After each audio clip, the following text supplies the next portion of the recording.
I mean, I think it's fair to say that we were all kind of sheltered, or at least overprotected. Maybe growing up, and now that we were alone, that was all gone.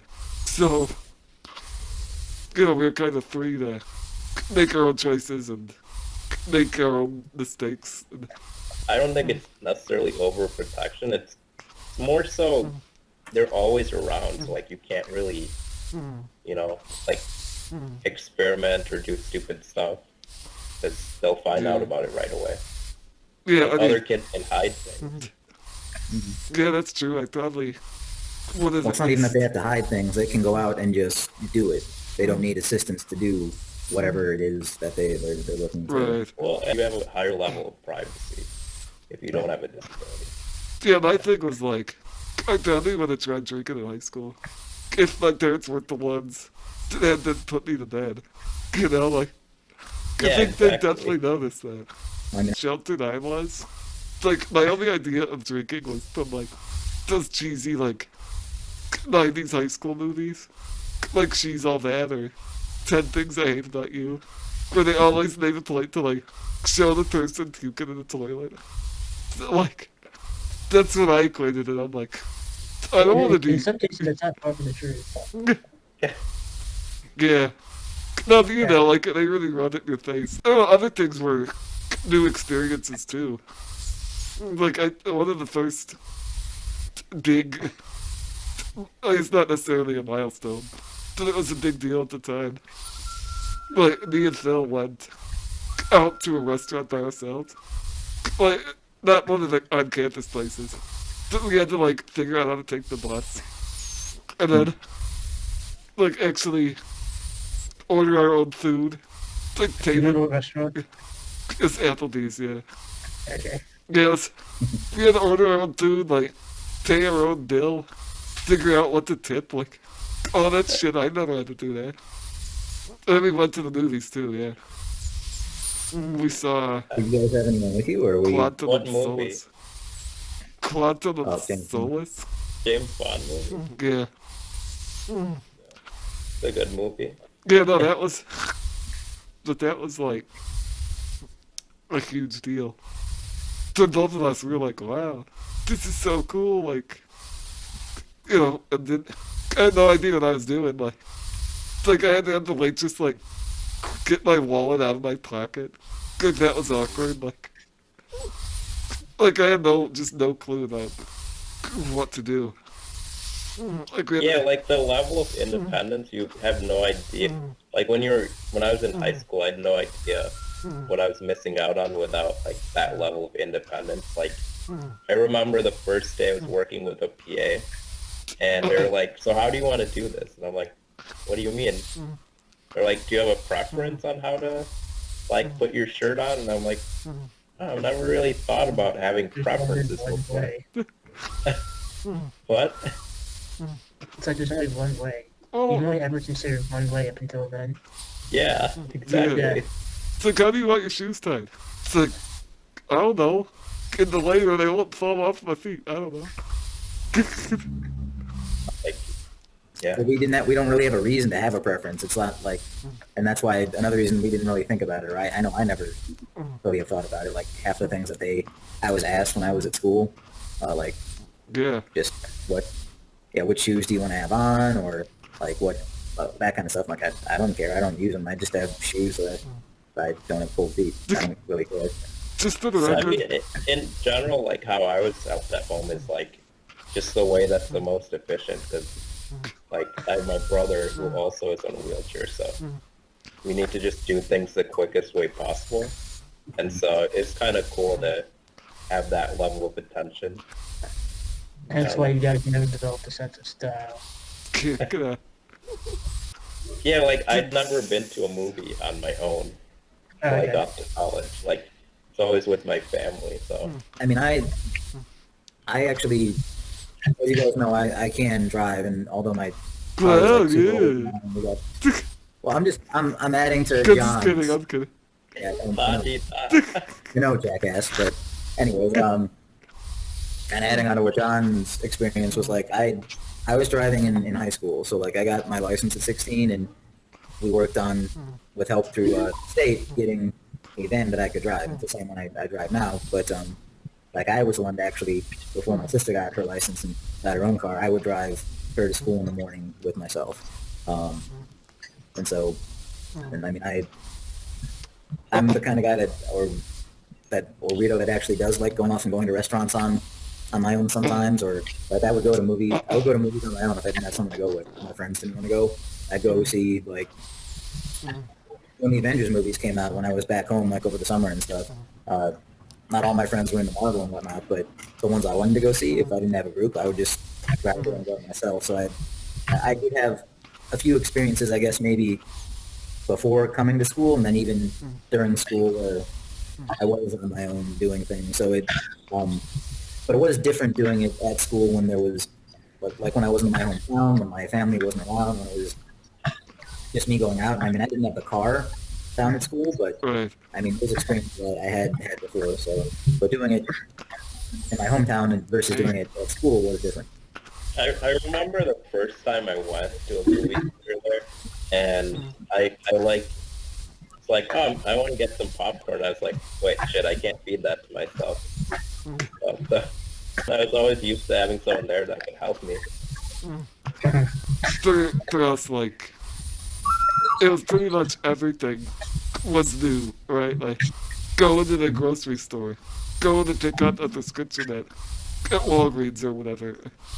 Just figuring out all these little details that you never had to figure out. Like navigating a grocery store. I don't know. Like figuring out where everything is. Or, No, that stuff was new to me too. I didn't do a lot of my own shopping or anything, so yeah. those were experiences that were, yeah, kind of novel for me too. I think I just didn't have a lot of self-discipline because, like, in high school, you kind of have to go to class and stuff. So I remember my first semester, like, there was a class where I never went to the lecture just because I feel like when I have to make that decision on my own, I'm going to be like, well, if it's not going to affect my grade, why should I go? You know, that's really a stupid way to think, but, like, if you have no self-discipline, that's how you're going to be. Yeah, in high school, it's like you don't have choices. You just do what's in front of you. You just sort of ride the rails, you know. Yeah. And now it's like, now you have choices. You just choose not to. It's all part of the learning curve, right? You gotta make the mistakes to realize that some of those rules that you had in high school were there for a reason. Like, Yeah. can't, like, sleeping at night.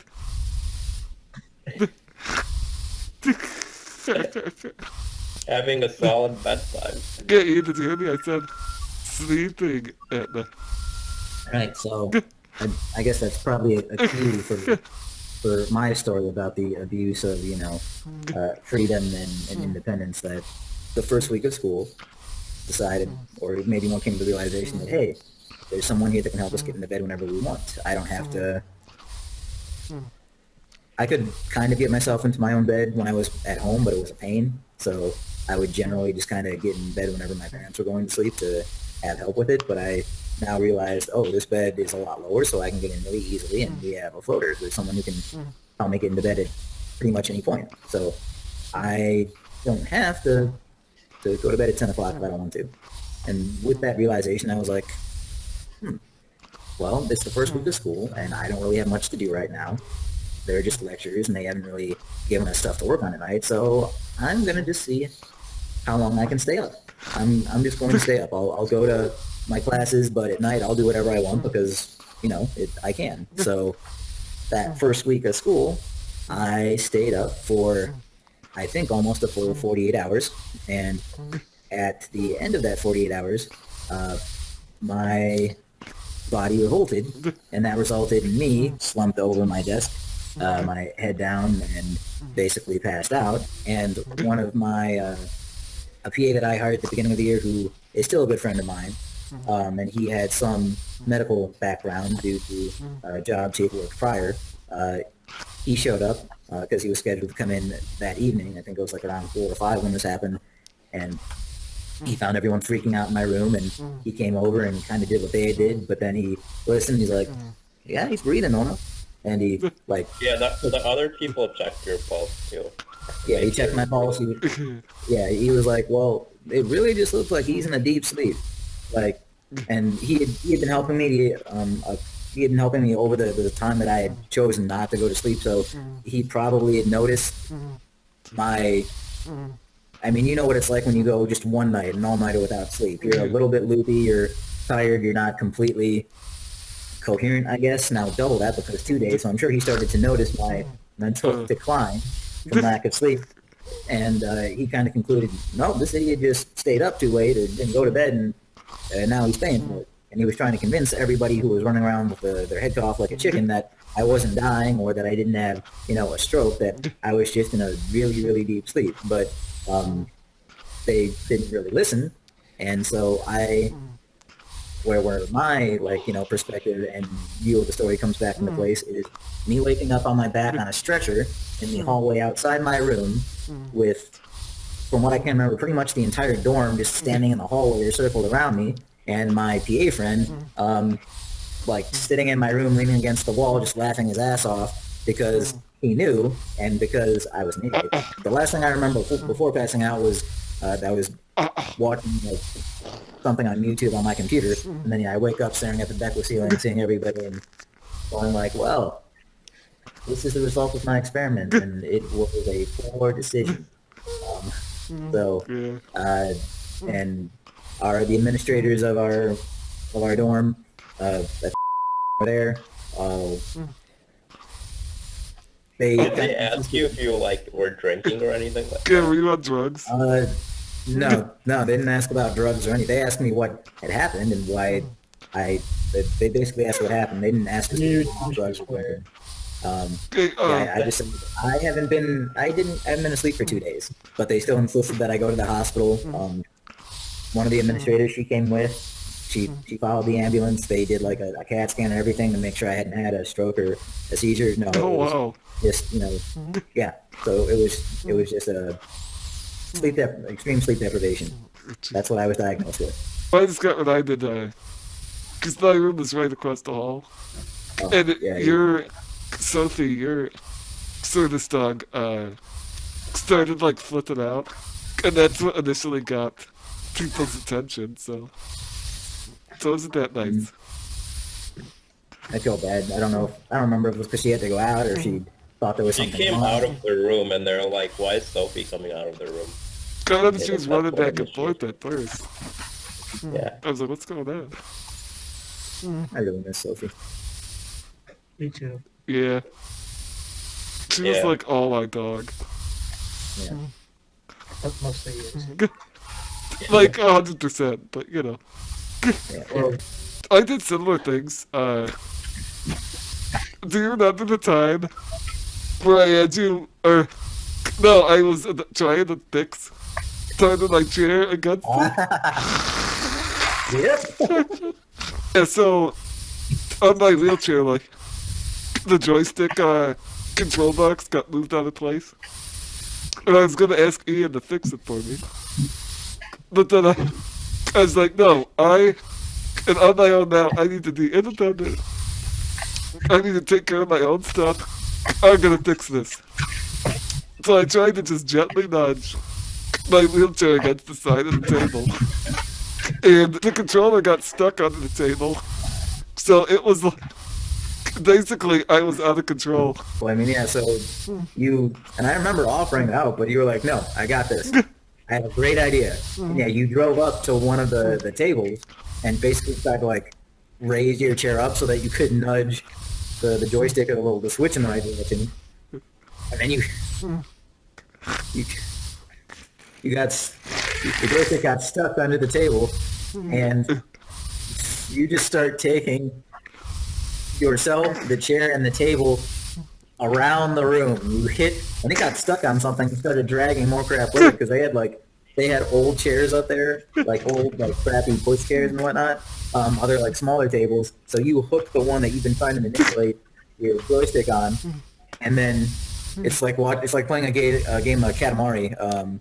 That weird like video game where you roll a ball up and it would get more stuff stuck to it. All of this like medical equipment and this table and all this shit around the room, like he's stuck up against the wall and is going and Yeah, I was like, I fell over. I couldn't even tell what's going on. 'Cause, and so I want to help, and I do eventually help, but there's probably like a span of between 5 and 10 seconds where I'm just sitting here laughing my ass off, watching him barricade shit up against the side of the room. And then once I can stop being a horrible person and get my breath back, I go up and I get his hand off the joystick and kind of like hold the table up and push him back. And then we have to go downstairs and tell the floater that we need help fixing the stuff upstairs, I think. The good old pipe cleaner days. oh yeah. Wait, I thought John had the pipe cleaner. No, that was You me. both had one. Okay, that was you. So yeah. Break. See you later, dude.